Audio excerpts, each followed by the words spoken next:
We had some pretty heavy rain this afternoon, but thankfully all of the storms that we've had this winter didn't really compare in either intensity or impact with last year. A prime example of that is Alum Rock Park in San Jose. It was walloped by a winter storm a year ago, and it's still recovering. Until recently, you had to hike into the park from the outside, and if you were planning a picnic with grandma or kids, it was a pain and for some an impossibility. The recovery has been rocky, but just in time for Easter, the park is more open and accessible than it's been in a long time. I've been to Eagle Rock. I've not been on any of the hike trails. John Molina hikes Alum Rock Park 3 days a week as he recovers from a nagging knee injury. I'm aching. If I'm on an incline, my knee's starting to kill me, so it's like, that's why I'm even walking on pavement as opposed to on a trail.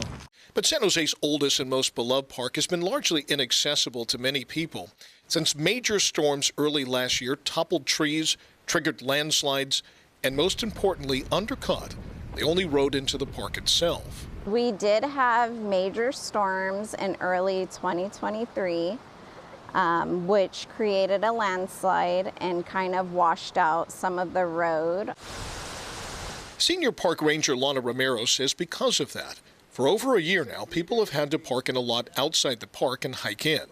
And John says for people with kids or mobility issues, it's been quite a challenge. We came up with my son and his wife and our grandbaby, and the same thing. She was getting tired. We had to put her on our shoulders. The challenge for the city has been figuring out how to repair the road and how to pay for it. The current estimate is as much as $19 million for a massive retaining wall that would prevent further erosion. In the interim, they've reopened one lane of traffic and installed a temporary stoplight. We know how much this park means to our community, and we love seeing visitors out here use the park. We are approaching one of the busiest holiday weekends of the year, as well as our summer season. Alum Rock Park has historically been a popular destination for families during the Easter holiday. John says he is mildly disappointed the city reopened the road without actually repairing the damage. But for now, he's glad others can enjoy the glorious spring colors of this historic and beautiful park. The serenity of coming out and being able to walk in nature, really. Untouched. You don't hear cars. You know, other parks you're going to hear traffic. Park rangers say they're confident that narrowing the road to a single lane isn't going to do any further damage. At the same time, a spokesperson for the city says that there is no timeline right now for making permanent repairs to the road.